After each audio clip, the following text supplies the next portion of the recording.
안녕하세요. 다시 수요 세미나 시간이 돌아왔습니다. 저는 오늘도 역시 디지털 보철에 대해서 세 번째 시간으로 세라믹 파트 1에 대해서 말씀을 드리고자 합니다. 지난 시간 기억하시다시피 저희가 그 디지털 보철을 구성함에 있어서 좀 세 가지 요소를 말씀드렸었습니다. 디지털 이퀴먼트, 머티리얼, 그리고 소프트웨어 이렇게 말씀드렸었고요. 지난 직전 시간까지 디지털 이퀴먼트에 대해서 말씀을 드렸습니다. 그래서 오늘은 그 재료, 머티리얼에 관련된 이야기 중에 앞쪽 부분을 먼저 파트 1으로 말씀을 드리고자 합니다. 근데 머티리얼인데 아까 제목을 보시면 세라믹 1 이렇게 돼 있었지 않습니까? 그래서 갑자기 이게 웬 세라믹? 이렇게 이제 생각하시는 선생님들이 많이 있으실 겁니다. 저희가 이제 골드나 뭐 PFM을 위한 코핑, 뭐 캡이라고도 얘기하는 이 부분을 디지털 과정을 통해서 못 만드는 건 아닙니다. 지금 보시는 것처럼 이게 지금 왁스거든요. 밀링할 수 있는 5축 밀링기로 밀링을 할 수 있는 그 디스크 왁스입니다. 근데 젤 가지고 밀링하면 지금 좀 파란색으로 보시는 것 같이 이렇게 왁스를 밀링을 할 수가 있죠. 근데 이제 문제는 그 다음에 이제 저걸 캐스팅하면은 바로 그 골드 크라운이 됐던 뭐 PFM이 됐던 만들 수 있는 거 아니겠습니까? 그러니까 디지털로 만드는 건 맞긴 맞는데, 근데 이제 문제는 저렇게 왁스를 밀링했으면 걔를 뭐 메모해야 되고, 그다음에 지금 보시는 것처럼 소환해야 되고, 그다음에 이거 캐스팅해야 되고, 뭐 이런 거를 한다면 앞부분이 물론 뭐 디지털을 통해서 좀 더 단순화되는 면이 있지만, 그래도 이 디지털 과정의 핵심인 그 뒷부분, 그 밀링 파트가 사실은 큰 의미가 없지 않습니까? 아까 만약에 밀링이 왁스 밀링이 아니라 그게 파이널 보철에 사용할 수 있는 그런 소재였다면 그냥 거기서 끝날 일을 그걸 왁스를 사용하는 바람에 지금 보시는 것 같이 이렇게 김기성 원장님께서 저렇게 불편하게 캐스팅하고 뭐 이러는 과정을 해야 되지 않습니까? 저 앞에 끝낼 수 있었는데. 그럼 이 앞에 끝낼 수 있는 소재까지가 사실 디지털을 보철하는 사람 입장에서는 가장 좋은 거죠. 그 이후의 과정을 생략할 수 있으니까요. 그렇게 해서 만들 수 있는 것이 지금 보시는 인레이, 온레이, 크라운 브릿지입니다. 사실 인레이, 온레이, 크라운 브릿지면은 저희 보철의 가장 중요하고 가장 핵심이 되는 부분을 다 할 수 있는 거 아니겠습니까? 그런데 그 소재는 바로 세라믹이라는 것이죠. 세라믹을 통해서 여기서 말씀드리는 세라믹은 뭐 다양한 세라믹 소재를 다 포함해서 말씀을 드리는 겁니다. 지르코니아까지요. 지르코니아도 세라믹의 일종이기 때문에 그래서 그 소재를 다 사용한다면 밀링으로 끝난 그 단계가 바로 그게 파이널 보철이 되는 그런 저희가 혜택을 가질 수 있기 때문에 그 소재, 다시 말해서 세라믹 혹은 지르코니아까지를 저희가 디지털 보철에서 가장 사랑하는 그 소재이기 때문에 제가 세라믹이라고 제목을 잡은 것입니다. 이렇게 만들 수 있는 데는 아까 그 지난 시간에 말씀드린 것처럼 두 가지 방법이죠. 3D 프린터를 통해서 만들든지 아니면 밀링을 하든지 이 두 가지 방법이 있습니다. 그런데 일반적으로는 아직까지 3D 프린터를 통해서는 저희가 최종 보철물을 만들기는 좀 어렵습니다. 저희 보철물엔 두 가지를 나눠볼 수가 있는데요. 하나는 보철물, 세팅을 하는 거. 두 번째는 장치, 어플라이언스죠. 뭐 투명 교정 장치가 됐든지 스프린트가 됐든지 서지컬 가이드가 됐든지 이런 건 장치류에 속하고요. 크라운이나 브릿지 이런 것들, 인레이 이런 것들은 이제 수복물이죠. 이 두 개는 좀 다릅니다. 어떤 면에서 다르냐면 하나는 소재의 강도 내지는 롱저비티가 다르고요. 두 번째는 정확도 혹은 정밀도가 다릅니다. 이 장치류는 그저 100 마이크로미터 정도의 정밀도면은 충분합니다. 스캔서부터 시작해서 최종 그 어플라이언스가 나올 때까지 100 마이크로 범주 내에 그 정확도와 정밀도를 가지고 있다면 만드는데 아무 문제가 없습니다. 실제로 펑션하는 데도 아무 문제가 없고요. 하지만 치아에 접착이 되는 수복물의 경우에는 좀 얘기가 다르죠. 여기서 100 마이크로미터의 오차를 허용할 수가 없습니다. 저희는. 그렇죠?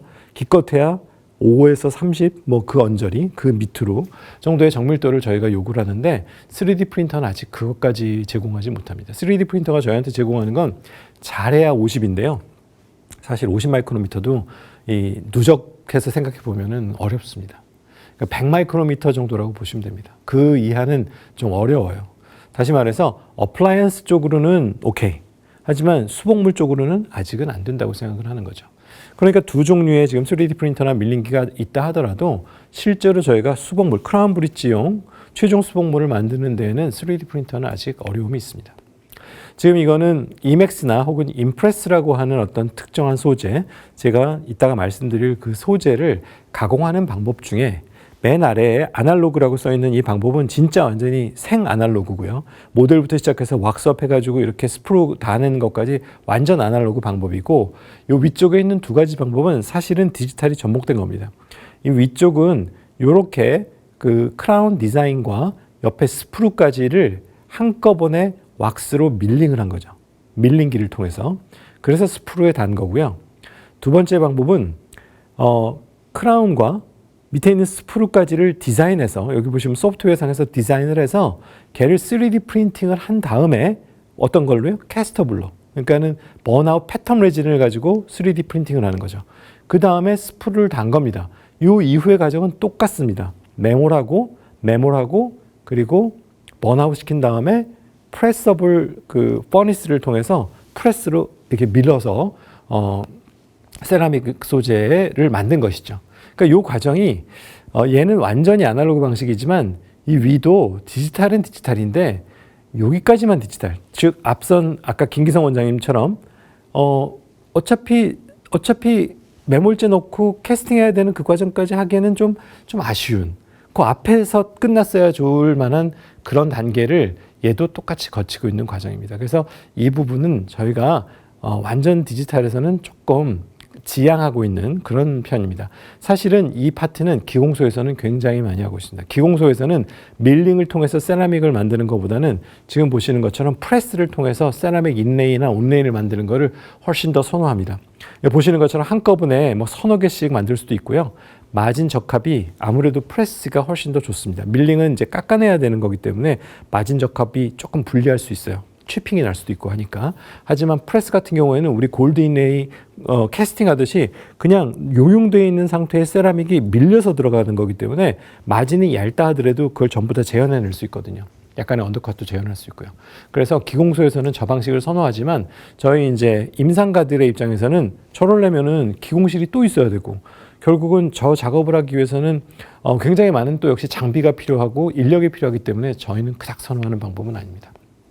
지금 이게 왁스업을 한 다음에 이게 이제 요게 그 위에 이제 플런저가 있어가지고 이런 소재를 용융을 해서 얘를 여기에 있는 프레스를 통해서 이제 압축해서 밀어 넣어서 거의 캐스팅하는 것과 비슷한 방법으로 세라믹을 만드는 것이죠. 다음과 같습니다. 그러니까 이 과정 자체가 이 이후서부터 전부 이게 인력이 소모가 되는 그런 일이기 때문에 사실 웬만한 그 치과에서는 좀 하기가 어렵습니다. 인력도 그렇고 그 환경도 그렇고요. 그래서 이거보다는 저희는 밀링 단계에서 끝낼 수 있는 거, 이 소재를 아주 선호하기 때문에 제가 제목에서도 세라믹 1 이렇게 이야기를 한 겁니다. 그러니까 제가 지금부터 말씀드리는 세라믹 소재는 실제적으로 디지털을 활용해서 보초를 하는 과정 중에 가장 핵심이 되는 부분이 되겠습니다. 그래서 지금 앞선 장비에서 보여드린 것처럼 4축 밀링기와 5축 밀링기를 사용해서 제가 지금부터 말씀드리는 세라믹 소재를 가공을 합니다. 세라믹 소재는 그 발전 역사가 캐드캠 역사와 거의 같습니다. 처음 캐드캠이 치과계에 소개된 것은 1985년입니다. 1985년에 처음으로 세라믹을 가지고 인레이를 만드는 기술이 개발되었고 특허도 등록이 되었습니다. 그 당시에 장비를 만들던 회사에서는 스캐너와 밀링을 할 수 있는 장비를 만들었고요. 그 장비 회사에서는 소재를 만들 수가 없었기 때문에 소재를 비타라는 회사에 의뢰를 합니다. 그래서 거기서 만들어낸 블럭이 펠스파티 포셀린, 다시 말해서 장석계 포셀린, 저희가 빌드업 할 때 쓰는 그 똑같은 소재입니다. 단지 다른 점이 있다면 그거를 공장에서 파이어링을 끝낸 상태에서 블럭의 형태로 그 장비 회사에다 제공을 했죠. 그 장비 회사에서 그걸 받아서 이제 두 개를 조합해서 인레이를 만들 수 있는 그 장비가 개발된 것이 1985년이기 때문에 그 세라믹 소재도 1985년에 같이 나왔습니다. 그 이후에 이런저런 그 다른 회사에서도 비슷한 소재를 내놨고요. 지금 이건 좀 약간 기념비적인 어떤 그 연도를 적어 놓은 건데 2005년에는 리튬 디실리케이트라고 하는 그 쉽게 말해서 이맥스가 개발된 해입니다. 이 2005년에 이맥스가 그 발표됨으로 인해서 이 캐드캠계에 또 커다란 이 변혁이 왔습니다. 그 이전까지는 세라믹 가지고 할 수 있는 건 오직 인레이와 온레이 혹은 라미네이트 비니어에 한정돼 있었거든요. 크라운은 할 수가 없었습니다. 그 정도의 강도가 나오지 않았기 때문에 그렇죠. 근데 2005년에 저 리디움 디실리케이트 소재의 이맥스가 나옴으로 인해서 구치부 크라운까지 커버할 수 있는 환경이 되었기 때문에 캐드캠이 훨씬 더 발전하게 된 것입니다. 왜냐하면 활용도가 많아졌기 때문에 많은 치과에서 이 장비를 도입해서 사용했기 때문입니다. 2007년에 컴포짓도 나오긴 했지만 지금 현재 컴포짓은 그닥 많이 사용하지는 않고 있고요. 2013년이 되던 해에 저 해에 좀 여러 가지가 많이 나왔는데 그 중에 이제 하이브리드 세라믹이라는 게 소개가 됐습니다. 제가 뒤에 다시 한번 말씀을 드리겠지만 약간 헷갈릴 수 있어서 제가 지금 미리 말씀드리자면 하이브리드 세라믹은 두 가지로 나뉩니다. 첫 번째는 레진과 세라믹의 하이브리드. 두 번째는 세라믹과 지르코니아의 하이브리드입니다. 둘 다 하이브리드라고 부르기 때문에 그냥 하이브리드만 들으면은 이게 뭐 어떤 두 개의 하이브리드지? 이렇게 생각하실 수 있는데 대부분의 경우에는 레진과 세라믹의 하이브리드라고 생각을 하시면 됩니다. 지금 여기 보시는 것처럼 요 블럭들은 요 두 개는 레진과 세라믹의 하이브리드고요. 요 블럭은 세라믹과 지르코니아의 하이브리드입니다. 이 부분은 저희가 하이브리드란 말을 그닥 많이 쓰지 않습니다. 왜냐하면 혼란이 될 수 있어서 주로 저희가 하이브리드라고 얘기하면 레진과 하이브리드라고 생각을 하시면 되겠습니다. 길게 1985년부터 얘기하지 말고 저희가 2015년 부근으로 하나의 경계선을 잡아서 분류를 하기도 합니다. 왜냐하면 지르코니아 때문에 그렇습니다. 그 앞뒤는 2013년 이후로는 지르코니아 이외의 세라믹은 거의 세팅이 됐다고 보시면 돼요. 거의 그 이후로는 그냥 브랜드마다 약간의 특성이 조금씩 있는 자기의 색깔을 가진 그런 그 소재가 나오는 것 뿐이지 기본적인 틀은 크게 벗어나질 않습니다. 하지만 지르코니아는 2015년을 기점으로 그 이전과 그 이후가 좀 많이 다르거든요. 2015년 이전에는 지르코니아 그러면 저희가 분필 같은 허연 그런 뼈다귀 같은 그런 류의 그 지르코니아를 주로 생각했었습니다. 주로 프레임워크로 많이 사용했었죠. 근데 2015년 이후에 개발되기 시작한 거는 색깔이 미리 들어있는 그 프리컬러드. 그러니까 저희가 센터링을 하고 나면 색깔이 허연 게 아니라 진짜 A2, A3 이런 색깔이 나오는 이제 컬러링이 미리 들어가 있는 그런 블럭이 나오기 시작했고, 그다음에 지르코니아는 기본적으로 투명도가 없었습니다. 그런데 2015년 부근서부터 이제 투명도가 부여되기 시작한, 인사이절 쪽은 투명도가 더 높고 바디 쪽은 그보다는 조금 약하고 서비컬 쪽은 투명도가 훨씬 더 약한 이런 등등의 그 레이어를 가진 그런 디스크들, 그런 지르코니아가 출시되었기 때문에 그 기점은 좀 중요합니다. 그래서 2015년 이후에는 좀 다양한 컬러와 투명도를 가진 지르코니아 블럭이 디스크가 이제 저희한테 활용할 수 있는 그런 환경이 되었다고 이제 나눠볼 수가 있겠습니다. 그래서 이런 CAD 머티리얼, 세라믹은 제가 지금 분류를 해보면 이렇게 네 가지로 나눌 수가 있습니다. 하나는 펠스파틱, 장석계. 두 번째는 장석계인데 거기에 어떤 특정한 그 리인포싱 할 수 있는 머티리얼이 들어있는 거. 그다음에 세 번째가 하이브리드. 저거는 레진과 세라믹의 하이브리드를 말하는 겁니다. 그다음에 마지막으로 지르코니아. 이렇게 네 개로 이제 세라믹을 또 분류해 볼 수가 있겠습니다. 그래서 각각에 대해서 선생님들과 좀 짧게 이야기를 나눠보겠습니다. 먼저 장석계, 펠스파틱 포슬린은 제일 먼저 비타의 마크 2를 선생님들이 알고 계셔야 됩니다. 이거는 1985년에 나온 바로 그겁니다. 바로 그게 무려 지금 35년 동안, 36년 동안 그대로 사용되고 있습니다. 그만큼 좋고 그만큼 보편적이라는 얘기죠.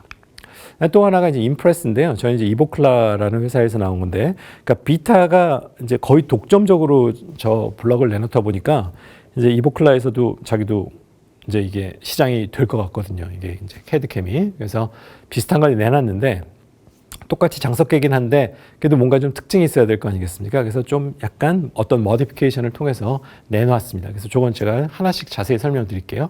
비타는 대략 약 150메가파스칼 정도의 바이액슈얼 프랙처럴 스트렝스를 갖습니다. 그러니까 굴곡 강도가, 저희는 소재를 얘기할 때 주로 굴곡 강도에 중점을 둡니다. 왜냐하면 압축 강도는 어차피 세거든요. 저희 그 세라믹이 압축 강도가 어마어마하게 세지 않습니까?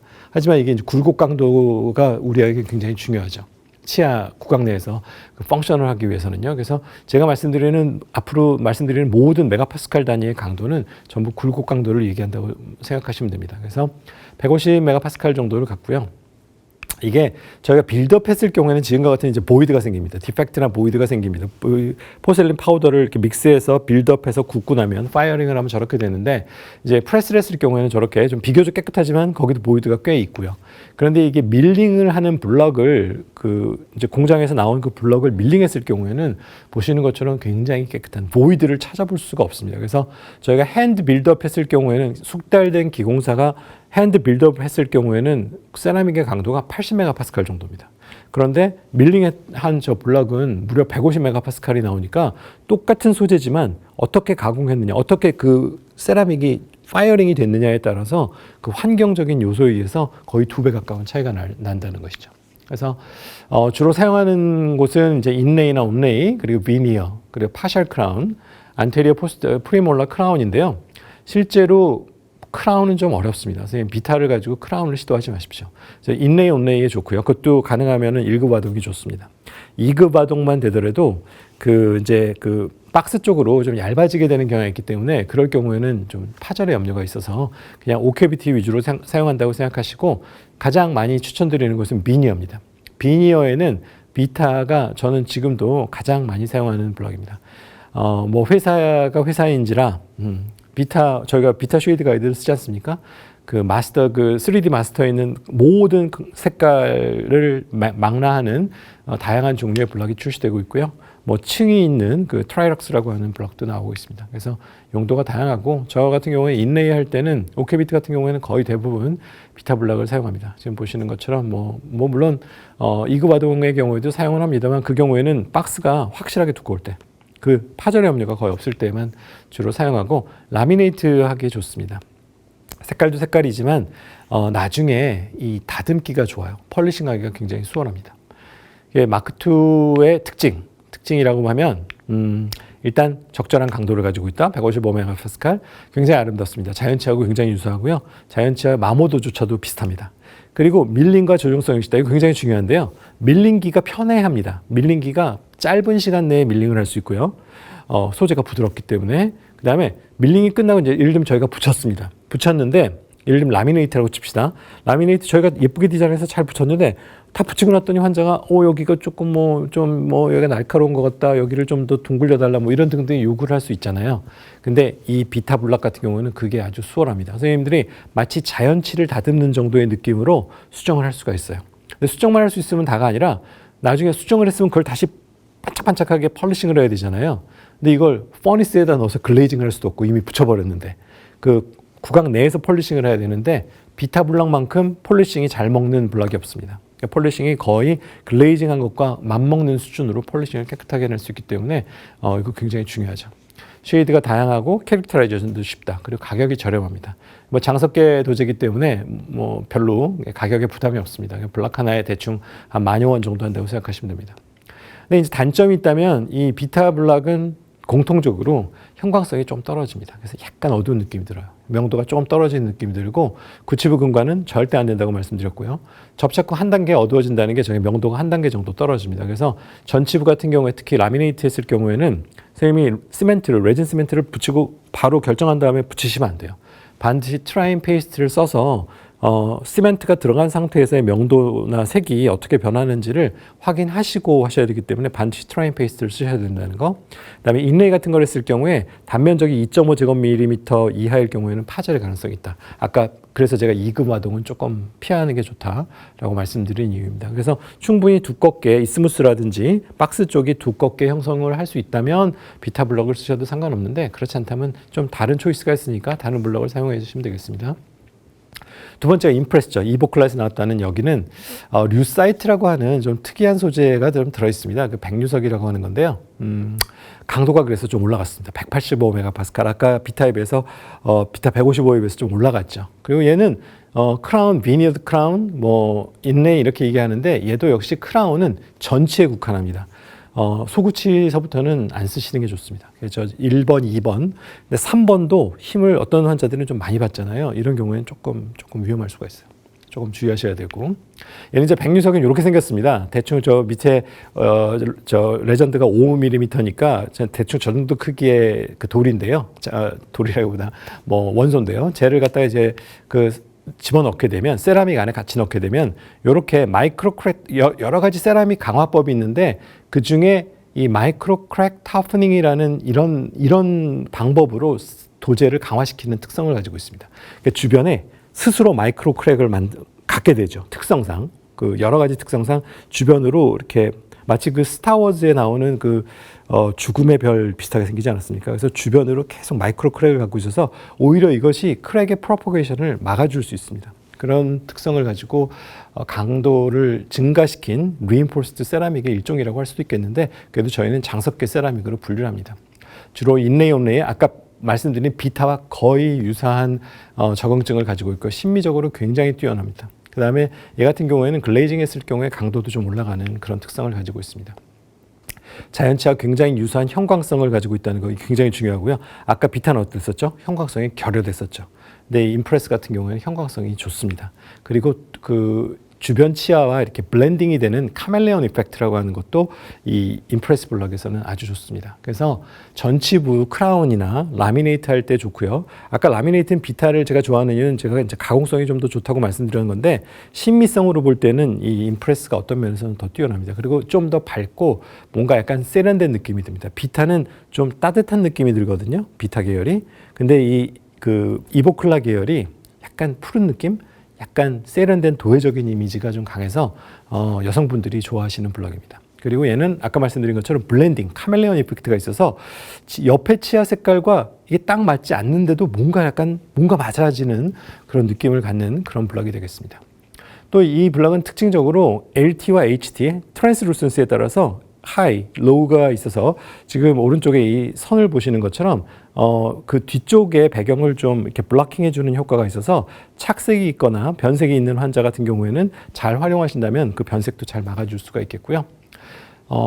역시 이것도 비타와 마찬가지로 굉장히 다양한 거의 각 20개 정도씩의 쉐이드를 가지고 있습니다. 그러니까 다양한 쉐이드를 골라서 선생님이 쓰실 수도 있고 또 사이즈도 다양하게 나와서 인레이 같은 경우에는 작은 블럭 쓰시고 크라운 같은 경우에 좀 큰 블럭을 골라서 똑같은 색깔이라도 그렇게 쓰시면 훨씬 더 활용도 있게 쓰실 수가 있습니다.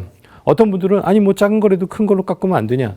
되죠. 되는데 깎는데 시간이 많이 걸리잖아요. 큰 블럭에서 겨우 요만한 거를 깎기 위해서 나머지를 다 갈아내야 되니까 시간이 많이 걸리죠. 그러니까 자기 사이즈가 들어가는 제일 작은 블럭을 선택하는 게 가장 현명한 방법이라고 할 수가 있겠습니다. 워크플로우는 뭐 밀링하고 나서 펄리싱하면 되는 거고요. 임프레스 같은 경우에는 글레이징 했을 경우에 좀 더 강도라든지 신미성이 좀 더 올라가는 경향이 있기 때문에 글레이징 하는 거를 좀 추천드립니다.